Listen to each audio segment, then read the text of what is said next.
بہت بڑا بلند و بالا عظمت و کبریائی والا عظیم الشان ہے۔ میں اپنے رب کی ان نعمتوں پر اس کی حمد و شکر بجا لاتا ہوں جنہیں اس کے سوا کوئی شمار نہیں کر سکتا۔ میں اور گواہی دیتا ہوں کہ اللہ وحدہ لا شریک کے علاوہ کوئی سچا معبود نہیں اور وہی صاحب فضل و عطا ہے۔ اور میں گواہی دیتا ہوں کہ ہمارے نبی و سردار محمد صلی اللہ علیہ وآلہ وسلم اس کے بندے اور سب سے افضل و عادات و خصائل میں منفرد رسول ہیں۔ اے اللہ اپنے بندے اور رسول محمد صلی اللہ علیہ وآلہ وسلم ان کی آل اور نیکیوں کی طرف سبقت لے جانے والے آپ کے صحابہ پر رحمتیں برکتیں اور سلامتی نازل فرما۔ حمد و صلاح کے بعد اللہ کے پسندیدہ و محبوب کام کرنے اور اس کے ناپسندیدہ و منع کردہ امور سے اجتناب کے ذریعے اس سے ڈرو، کیونکہ اس کا تقوی ہی اس زندگی کی ہر چیز کی اصلاح اور موت کے بعد اعلیٰ درجات و مراتب کے حصول کا سبب ہے، جیسا کہ ارشاد باری تعالیٰ ہے۔ اور جو شخص اللہ تعالیٰ سے ڈرے گا اللہ تعالیٰ اس کے ہر کام میں آسانی کر دے گا۔ اور فرمایا یہی ہے وہ جنت جس کا وارث ہم صرف متقین کو بناتے ہیں۔ اے مسلمانوں، پاکیزہ شریعت نے اس دین اسلام کے تحفظ کے لیے اختلاف و فرقہ واریت سے روکا اور اتفاق و اتحاد کا پابند کیا ہے، جس پر اس زندگی کی بقا اور جنت کے حصول کا انحصار ہے، اور اسی سے معاشرہ انتشار، بگاڑ، بغاوت، فساد، خلل اور بد نظمی سے محفوظ رہ سکتا ہے، اور ہر قسم کے تصادم، ٹکراؤ اور باہمی عداوت و نفرت سے بچ سکتا ہے۔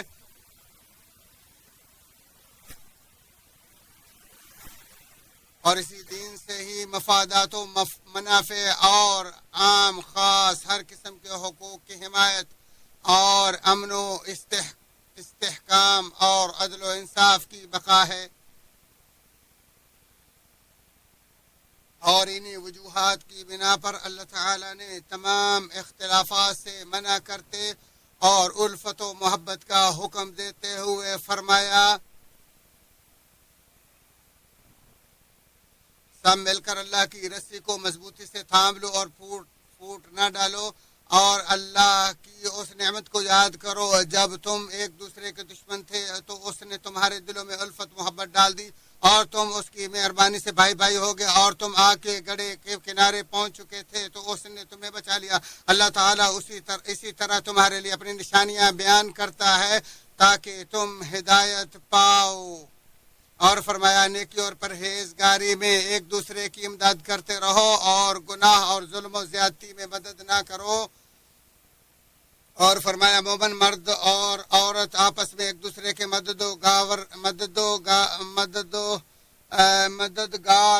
معاون اور دوست ہیں۔ اور فرمایا یاد رکھو سارے مسلمان بھائی بھائی ہیں۔ اور فرمایا نماز قائم رکھو اور زکوٰۃ ادا کرتے رہو اور اللہ تعالیٰ کو مضبوط تھام لو، وہی تمہارا ولی اور مالک ہے۔ بس کیا ہی اچھا مالک اور کتنا ہی بہترین مددگار ہے۔ اور فرمایا جو شخص اللہ تعالیٰ کے دین کو مضبوط تھام لے تو بلا شبہ اسے راست دکھا دی گئی۔ اور موسیٰ عشری رضی اللہ عنہ نبی مکرم صلی اللہ علیہ وآلہ وسلم سے روایت کرتے ہیں کہ آپ نے فرمایا ایک مومن دوسرے مومن کے لیے ایسی عمارت کی مانند ہوتا ہے جس کا بعض کے لیے مضبوطی کا باعث ہو۔ اور آپ صلی اللہ علیہ وسلم نے سمجھانے کے لیے اپنی انگلیوں کو ایک دوسرے میں داخل کیا۔ بخاری و مسلم۔ اور نعمان بن بشیر رضی اللہ عنہ سے مروی ہے کہ نبی اکرم صلی اللہ علیہ وسلم نے فرمایا مومنوں کی باہمی دوستی، اتحاد اور شفقت کی مثال ایک بدن جیسی ہے، کیونکہ بدن میں جب کوئی ایک عضو درد کرتا ہو تو سارا بدن نیند نہ آنے اور بخار میں ایک اس کا شریک ہو جاتا ہے۔ بخاری و مسلم۔ اور ابو ہریرہ رضی اللہ تعالیٰ عنہ سے مروی ہے کہ رسول اللہ صلی اللہ علیہ وآلہ وسلم نے فرمایا سب اللہ کے بندے اور آپس میں بھائی بھائی بن کر رہو۔ مسلم شریف۔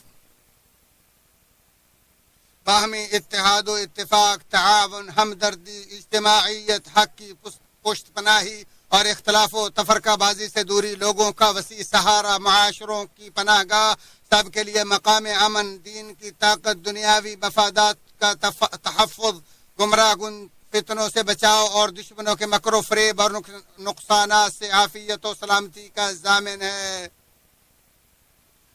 اور اللہ تعالیٰ نے جس طرح معاشرے کے رابطے مضبوطی اور باہمی مہربانی کا حکم دیا ہے، اسی طرح اس نے اختلافات، بد نظمی، قطع تعلقی، سازشوں، نشہ کی اور برائی کے دروازے کھولنے سے بھی منع کرتے ہوئے فرمایا تم ان لوگوں کی طرح نہ ہو جانا جنہوں نے اپنے پاس روشن دلیلیں آ جانے کے بعد بھی تفرقہ ڈالا اور اختلاف کیا، انہی لوگوں کے لیے بڑا عذاب ہے۔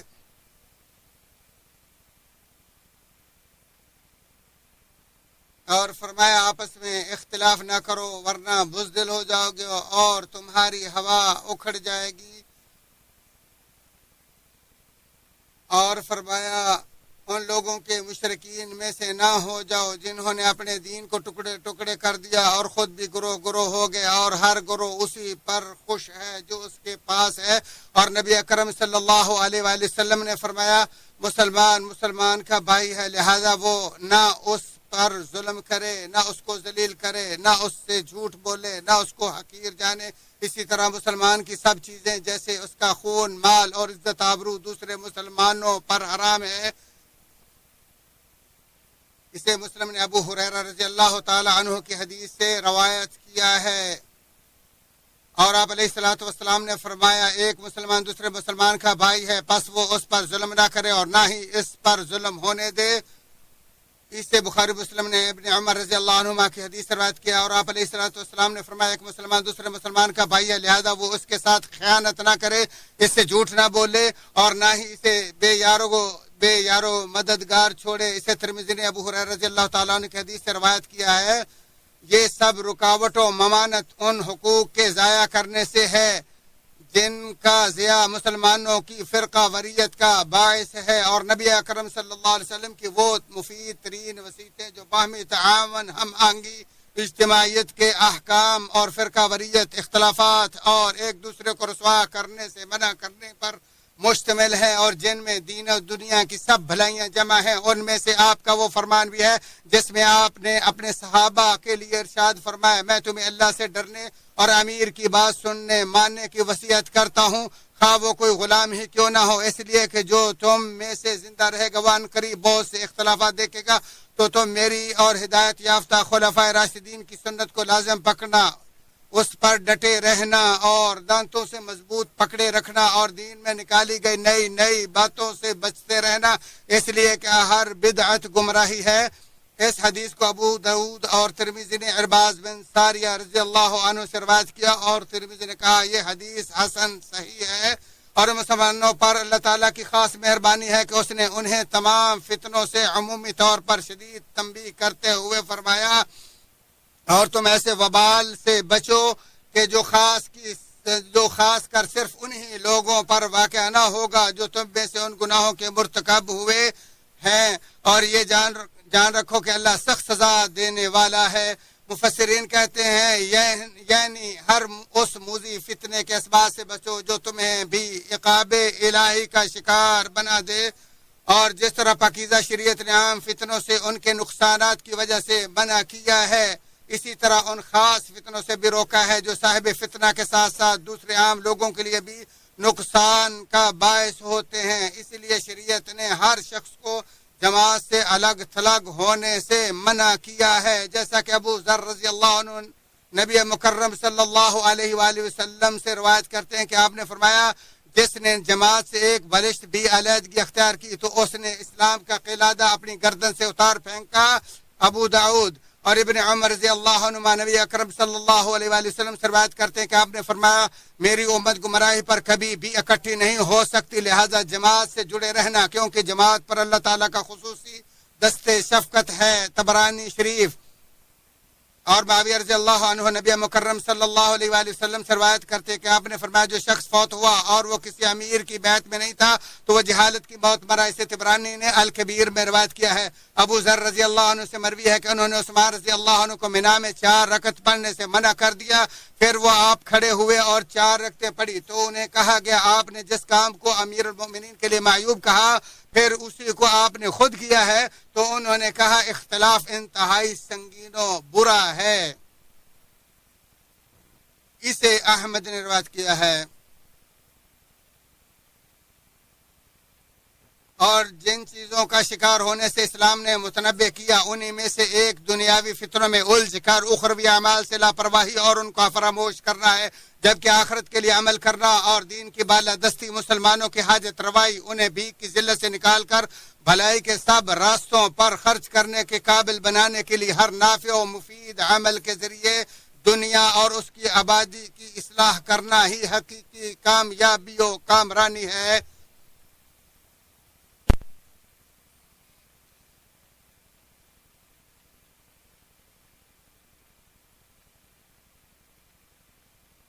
جیسا کہ ارشاد باری تعالیٰ ہے، اے لوگو اللہ تعالیٰ کا وعدہ سچا ہے، لہذا دنیاوی زندگی کہیں تمہیں دھوکے میں نہ ڈال دے اور نہ دھوکے باز شیطان تمہیں غفلت میں ڈالے۔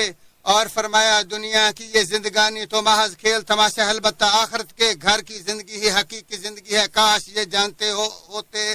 اور فرمایا ہر جان موت کا ذائقہ چکھنے والی ہے اور روز قیامت تمہیں تمہارے پورے بدلے دیے جائیں گے۔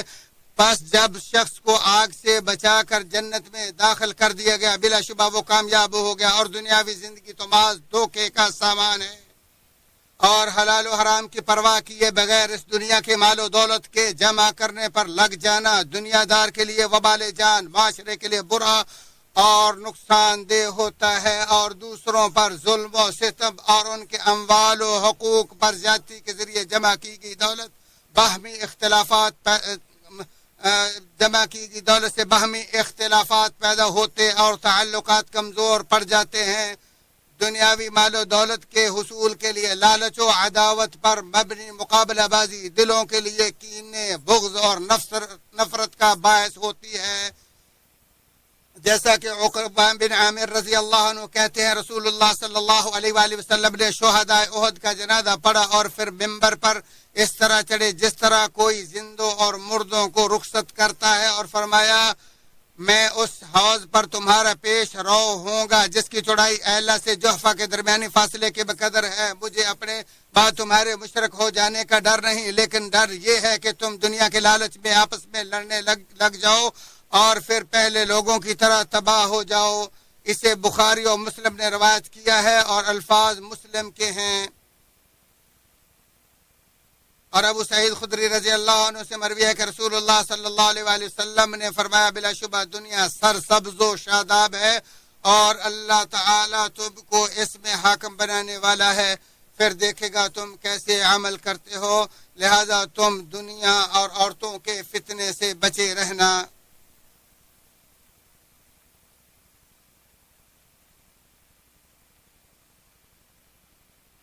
اس حدیث کو مسلم شریف نے روایت کیا ہے۔ اور اس دنیا نے اپنی لذت، خوبصورتی اور شہوات کے ذریعے بہت سے لوگوں کو دین الہی سے ہٹا دیا ہے۔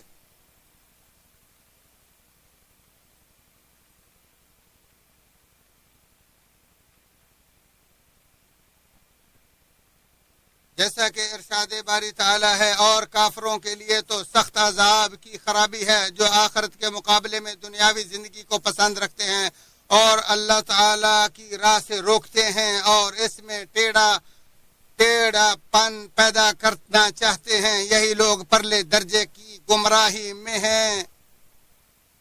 اور اس امت کا سب سے پہلا اختلاف بھی خلیفہ راشد عثمان رضی اللہ عنہ کے خلاف منافقین کا خروج اور بغاوت ہی ہے، اور اس پر آمادہ کرنے اور ابھارنے والی ایک چیز تو دنیا کی محبت ہی ہے، جیسا کہ یہ حقیقت دلائل سے ثابت اور تاریخ میں درج ہے، اور دوسری وجہ دنیاوی مناصب کے حصول کا لالچ ہے۔ یہ ایک الگ بات ہے کہ انہیں پریشانی، ذلت، محرومی اور بغض کے سوا کچھ حاصل نہ ہوا اور وہ ایک ایک کر کے سب گندی حالت پر تباہ و برباد ہو گئے، العیاذ باللہ۔ ارشاد باری تعالیٰ ان کی چاہتوں اور ان کے درمیان پردہ حائل کر دیا جائے گا، جیسے کہ اس سے پہلے بھی ان جیسوں کے ساتھ کیا گیا۔ نبوی زمانے سے دور آج کے دور میں دنیا بہت سے لوگوں کے لیے فتنہ بن چکی ہے، کیونکہ اسی کے حصول کے لیے سب جھگڑے اور اسی کے فوائد کی خاطر بھائی چارے اور تعلقات قائم ہو رہے ہیں، اور اسی کے مفادات کے لیے اتفاق اور اسی کی وجہ سے جوڑ توڑ، قطع تعلقیاں اور سب دشمنیاں پیدا ہو رہی ہیں، اور یہی لوگوں کے معیار و حیثیت کا پیمانہ اور خواہشات کے اختلافات کا سبب ہے، اور محض اللہ تعالیٰ کے لیے الفت و محبت میں بہت کمی آ چکی ہے۔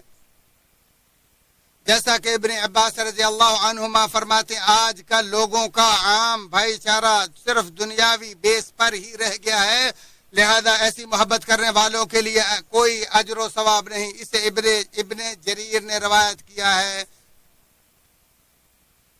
چنانچہ دنیاوی فتنوں کے شر سے بچاؤ کے لیے ضروری ہے کہ مسلمان اس دنیا کو اسی حیثیت سے دیکھے جو اس کی ویلیو رب کے نزدیک ہے، کیونکہ وہ اسے خوب جانتا ہے، پھر اسی قدر سے دیکھے جو اس کے رسول علیہ السلام کے نزدیک ہے۔ جیسا کہ سہل بن سعد رضی اللہ عنہ نبی اکرم صلی اللہ علیہ وآلہ وسلم سے روایت کرتے کہ آپ نے فرمایا، اللہ تعالیٰ کے نزدیک دنیا کی وقعت اگر ایک مچھر کے پر کے برابر بھی ہوتی تو وہ کسی کافر کو اس میں سے ایک گھونٹ پانی بھی نہ پلاتا۔ اسے ترمذی نے روایت کیا اور صحیح قرار دیا۔ اسی طرح مہاجرین میں سے اصحاب صفہ کی حالت زار اور ان کے زہد کو ذہن نشین رکھو، جیسا کہ ابی ہریرہ رضی اللہ تعالیٰ نے فرماتے ہیں، میں نے 70 اصحاب صفہ کو دیکھا کہ ان میں سے کوئی ایسا نہ تھا جس کے پاس چادر ہو، فقط تہبند ہوتا یا رات کو اوڑھنے کا کپڑا جنہیں یہ لوگ اپنی گردنوں سے باندھ لیتے۔ یہ کپڑے کسی کی آدھی پنڈلی تک آتے اور کسی کے ٹخنوں تک، اور یہ حضرات شرمگاہ برہنہ ہونے کے خوف سے ان کپڑوں کو اپنے ہاتھوں سے سمیٹ لیتے تھے۔ بخاری شریف۔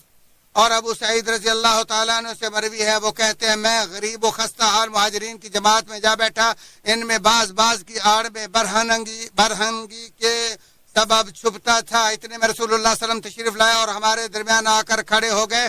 پھر آپ صلی اللہ علیہ وسلم نے فرمایا، اے فقراء مہاجرین کی جماعت، تمہارے لیے قیامت کے دن نور کامل کی بشارت ہے، تو تم لوگ جنت میں مالداروں سے آدھا دن پہلے داخل ہوگے اور اس کی مقدار 500 سال ہوگی۔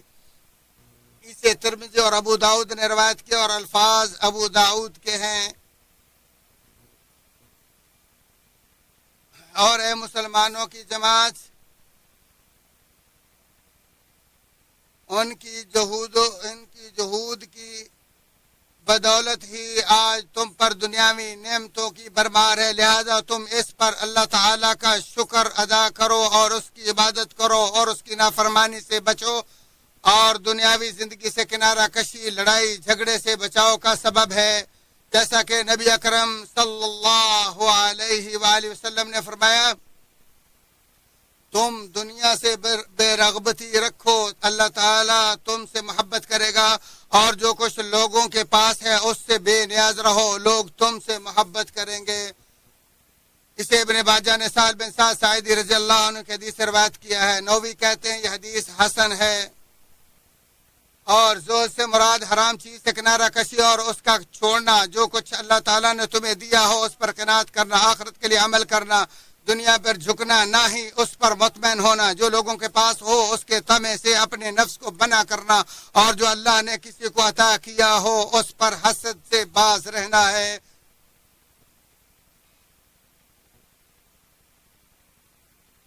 اے مسلمانوں، معاشرے کی حفاظت و اصلاح، مضبوطی و طاقت اور اس کے فتنوں کے طوفانوں کے سامنے ڈٹے رہنے، دشمنوں کی سازشوں کو ناکام بنانے اور ہر شریر کے فساد کو دور کرنے کا دار و مدار سلف صالحین کے منہج کے مطابق حکمرانوں کی خیر خواہی اور ہمیشہ نصیحت کرنے پر ہے، تاکہ اللہ تعالیٰ کے فرمان، نیکی و تقوی پر ایک دوسرے کا تعاون کرو کی مراد ہمیشہ سچ ثابت ہوتی رہے۔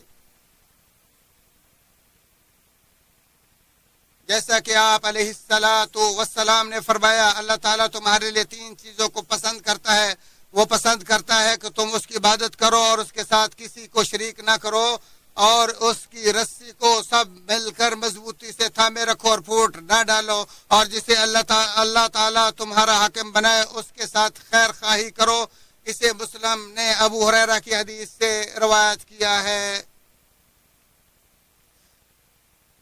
اور ارشاد باری تعالیٰ، ایمان والو، اللہ رسول اور تم میں سے اختیار والوں کی فرما برداری کرو، پھر اگر کسی چیز میں اختلاف کرو تو اسے اللہ اور رسول کی طرف لٹاؤ، اگر اللہ تعالیٰ اور روز قیامت پر تمہارا ایمان ہے۔ یہ بہت بہتر اور با اعتبار انجام بہت اچھا ہے. اللہ تعالیٰ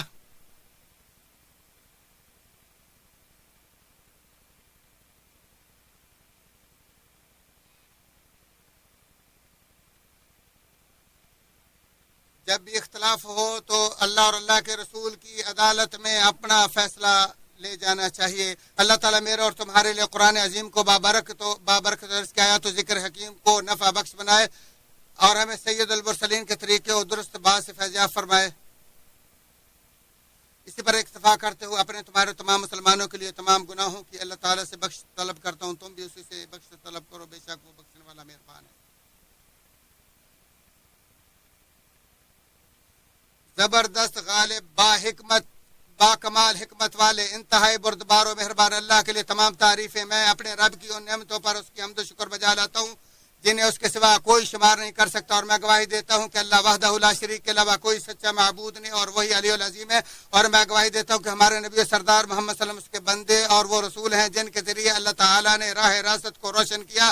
اے اللہ اپنے نبی اور رسول محمد صلی اللہ علیہ وسلم، ان کے آل اور ان صحابہ پر رحمتیں، برکتیں اور سلامتی نازل فرما جو آپ کی راہ راست کے پیروکار ہیں. حمد و ثنا کے بعد جلوت و خلوت میں اللہ تعالیٰ سے ڈرو، کیونکہ اللہ تعالیٰ کا ڈر اور تقوی ہی موجودہ نعمتوں کی حفاظت اور آئندہ غائب کی ضمانت ہے. جیسا کہ ارشاد باری تعالیٰ، ایمان والو اللہ تعالیٰ سے ڈرو اور سیدھی سیدھی سچی باتیں کیا کرو تاکہ اللہ تعالیٰ تمہارے کام سنوار دے اور تمہارے گناہ معاف فرما دے. اور جو بھی اللہ تعالیٰ اور اس کے رسول کی تابع داری کرے گا اس نے بڑی مراد پا لیا. مسلمانوں، اسلام نے جن چیزوں سے احتیاط کرنے کا کہا ہے انہیں میں سے زبان کی غلطیاں اور تباہ کاریاں بھی ہیں، اور یقیناً وہ بھی بول اور تحریر ہی ہے جس سے اتحاد پارا پارا ہوئے شیرازے بکھرے، دشمنیاں بڑی، خواہشات زیادہ ہو کر راہ راست سے بھٹک گئی اور اختلافات بڑھ گئے. جیسا کہ آپ علیہ الصلوۃ والسلام نے فرمایا، جو شخص اللہ اور روز قیامت پر ایمان رکھتا ہو اس پر لازم ہے کہ اچھی بات کہے یا چپ رہے. اسے شیخان نے ابو ہریرہ رضی اللہ تعالیٰ عنہ کی حدیث سے بیان کیا. اور نبی اکرم صلی اللہ علیہ وسلم نے جب بھی فتنوں سے آگاہ کیا تو آپ نے اکثر بار فرمایا کہ بلا شبہ جھوٹی اور باطل بات ہی ہلاکت و بربادی کا باعث ہے.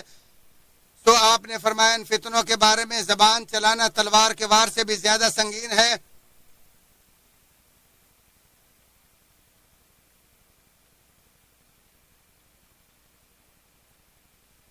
اور فرمایا ان فتنوں کے بارے میں زبان چلانا ایسے ہوگا جیسے تلوار چلانا ہے. اسے ابو داؤد نے ابو ہریرہ کی حدیث سے روایت کیا ہے. لہذا اللہ کے بندو، امت پر رحم، دین کی حفاظت، فتنے کو بجھانے، عبادات کی بجا آوری اور محرمات سے اجتناب کے ساتھ مولا کے تقرب کے ذریعے امن و استحکام اور خوشحالی کی نعمت کو ہمیشہ برقرار رکھو. جیسا کہ ارشاد باری تعالیٰ، پس انہیں چاہیے کہ اسی گھر کے رب کی عبادت کرتے رہے جس نے انہیں بھوک میں کھانا دیا اور ڈر اور خوف میں امن و امان دیا. اے مسلمان، بے شک اللہ اور اس کے رسول نبی علیہ الصلوۃ والسلام پر درود بھیجتے ہیں. اے ایمان والو، تم بھی آپ پر درود و سلام بھیجو. اللہ کے رسول صلی اللہ علیہ وسلم نے فرمایا، جس نے مجھ پر ایک بار درود بھیجا اللہ تعالیٰ اس کے عوض 10 رحمتیں نازل فرمائے گا. اے اللہ اپنے پیارے پیغمبر جناب محمد رسول اللہ صلی اللہ علیہ وسلم پر اسی طرح رحمتیں برکتیں نازل فرما جس طرح تو نے ابراہیم علیہ السلام اور ان کے آل اولاد پر رحمتیں برکتیں نازل فرمائی.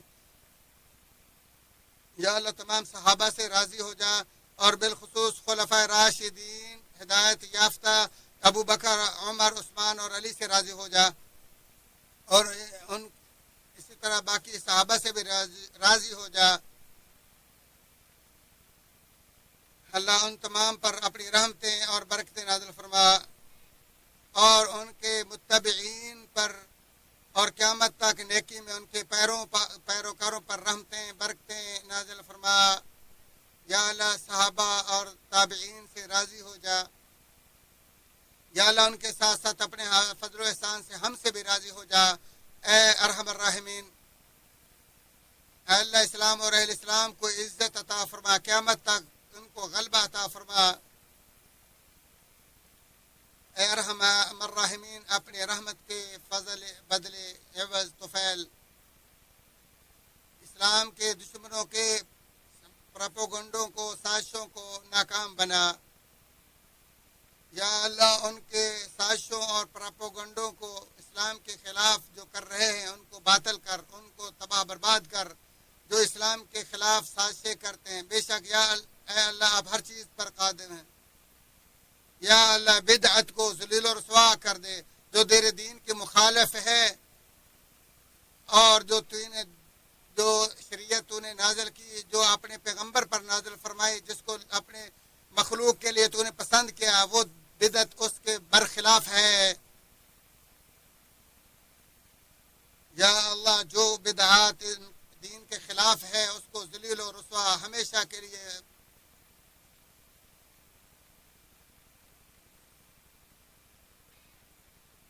یا اللہ ہمیں اپنے نبی محمد صلی اللہ علیہ وسلم کی سنت پر گامزن رہنے والا بنا دے. یا اللہ اپنی ملاقات تک اپنے نبی پر ہمیشگی کرنے والا اور اس کی اتباع کرنے والا ہمیں بنا دے. یا اللہ ہمیں اپنی نافرمانی سے محفوظ فرما، اپنی اطاعت کی توفیق عطا فرما. یا اللہ تمام مسلمانوں کی پریشانیاں دور فرما. یا اللہ مسلمانوں کی پریشانیاں ختم فرما. یا اللہ مقروضوں کے قرض ادا فرما، سب مسلمانوں کے قرض دور فرما. یا اللہ ہمارے اور سب مسلمانوں کے بیماروں کو شفا عطا فرما اے ارحم الراحمین. یا اللہ اپنے دین کتاب کی مدد فرما، اپنے نبی کی مدد نصرت فرما. یا قوی یا متین آپ ہر چیز پر قادر ہیں. یا اللہ ہمارے فوت شدگان کی اور تمام مسلمانوں کے فوت شدگان کی بخشش فرما اپنی رحمت کے ساتھ اے ارحم الراحمین. یا اللہ ہمیں اور ہماری اولاد کو ابلیس اور اس کی اولاد کے شر فتنے سے محفوظ فرما. اللہ تو ہر چیز پر قادر ہے. یا اللہ ہمیں اپنے نفسوں کے شروں سے محفوظ فرما. یا اللہ ہم پر رحمت کی بارش نازل فرما. یا اللہ ہم پر رحمت کی بارش نازل فرما. یا اللہ ہم آپ کی مخلوق ہیں. یا اللہ تیری رحمت سے ہم بے نیاز نہیں ہیں، ہم محتاج ہیں، ہمیں رحمت کی بارش عطا فرما.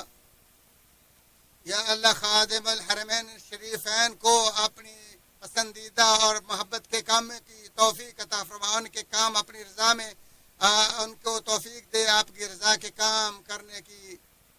اے اللہ اس کے ولی عہد کو بھی اپنی پسندیدہ کام کرنے کی توفیق عطا فرما، اور ان کاموں کی توفیق عطا فرما جو اسلام اور اہل اسلام کی بھلائی کے لیے ہوں. یا اللہ ہمارے ملک کی حفاظت فرما ہر شریر کے شر سے. یا اللہ سعودی عرب کو ہر شر اور مکروہ سے یا رب العالمین حفاظت فرما. یا اللہ شریروں کے شر سے ہمارے ملک کی حفاظت فرما، کافروں کے مکر و فریب سے محفوظ فرما. اے اللہ ہم سے ہماری نیکیوں کو دعاؤں کو قبول فرما. اللہ ہمیں دنیا آخرت کی بھلائیاں نصیب فرما، عذاب نار سے محفوظ فرما. یا اللہ ہمارے دلوں کو اپنی اطاعت پر ثابت قدم کر حق کو ہمارے سامنے واضح کر دے، اور گناہ کو بھی ہم پر واضح کر اور اس سے بچا. اللہ ہمارے اگلے پچھلے گناہوں کو معاف فرما. یا اللہ ہم آپ سے جنت کا سوال کرتے ہیں، جنت کے قریب کرنے والے اعمال کی توفیق مانگتے ہیں. اللہ کے بندو کثرت سے اللہ کا ذکر کرو، شکر ادا کرو. اللہ تعالیٰ تمہیں عدل و انصاف کا حکم دیتا ہے. العظیم جلیل کا ذکر کرو، شکر کرو. اللہ کے ذکر سب سے بڑھ کر جو تم کرتے ہو اللہ اس سے خوب آگاہ ہے.